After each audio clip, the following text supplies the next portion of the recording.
Бишкекте коррупцияга каршы ишкердик кеңешинин экинчи жыйыны өтүүдө. Талант Мамытов Жогорку кеңештин мурдагы төрагалары менен жолугушту. Асель Чынбаева менен буунун атайын баяндамачысы соц камсыздандыруу маселелерин талкуулашты. Кыргызстанга Түштүк Кореядан туристтерди тартуу аракети көрүлүүдө. Мектеп программасына шахматты киргизүү пландалууда. Кыргызстанда Алтын тамга мамлекеттик жыйынтыктоочу аттестациясы өтүүдө. Кыргызстанда мектеп лигасынын финалдык оюндары старт алды. Евровидение сынагынын жеңүүчүлөрү уткан сыйлыгын аукциондо сатты.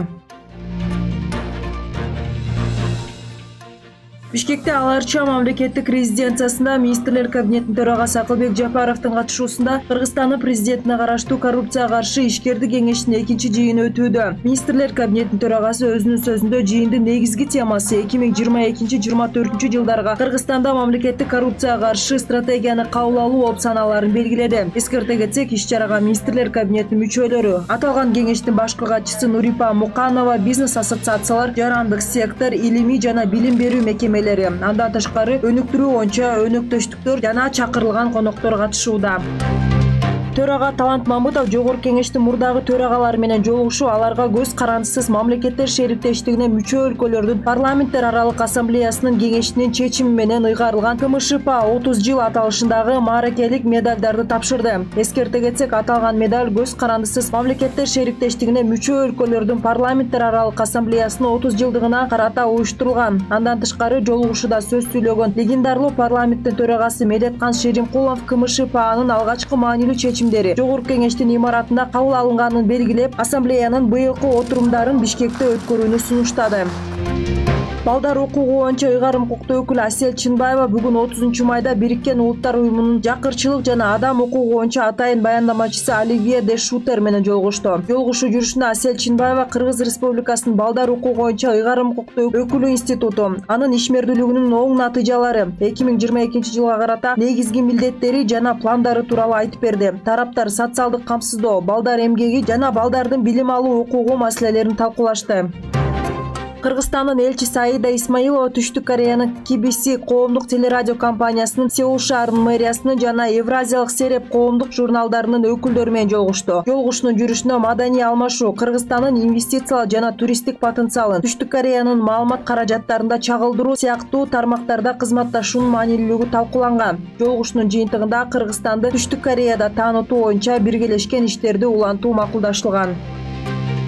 Мектеп программасына шахматты киргизүү пландалууда. Кабар агенттигиндеги маалымат жыйынында Кыргызстандын шахмат федерациясынын президенти Милан Турпанов бүгүнкү күндө өлкөдө шахматты үйрөткөн мугалимдердин саны аз экенин маалымдалды. Турпанов дүйнөнүн бир катар өлкөсүнө президент өзү шахматты өнүктүрүү программасын колдоп берерин белгилейт. Эскерте кетсек, Кыргызстанда биринчи жолу балдар үчүн кыргыз тилинде шахмат ойногонду үйрөткөн шахмат алипеси китеби жарык көрдү.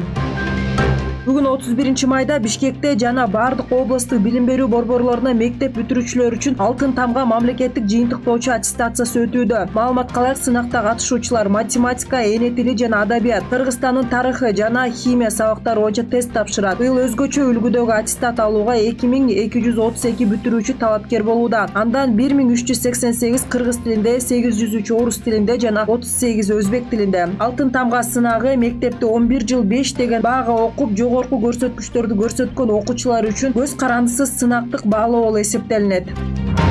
Бишкектеги Дөлөн Омурзаков атындагы башкы спорттук аренада мектеп лигасынын финалдык оюндардын салтанаттуу ачылышы болуп өттү. Парадты Дене тарбия жана спорт департаментинин директору Канат Шабданбаев, мектеп лигасы федерациясынын вице-президенти жана Олимпиада оюндарынын күмүш байгесинин ээси Авжол Махмудов кабыл алды. Парадтан соң бардык катышуучулар финалдык оюндарды өткөрүү үчүн өздөрүнүн аянтчаларына бет алды. Быйылкы Евровидение ыр сынагында жеңишке жеткен украиналык Калуш Орчехестра тобу сыйлыкка алган хрусталь микрофонун аукциондо $900 000 сатты. Аукцион YouTube'да түз көрсөтүлдү. Акцияны теле алып баруучу жана коомдук ишмер Сергей Притуланын кайрымдуулук фонду уюштурду. Жеңүүчү ставка Украин криптовалюта биржаларынын биринде криптовалюта түрүндө жасалган. Бул тууралуу BBC кабарлады. Сергей Притула буга чейин уюштуруучулар чогулган акчага Украинанын аба күчтөрү үчүн ПД учкучсуз учактарын сатып алууну көздөп жаткандыгын кабарлаган.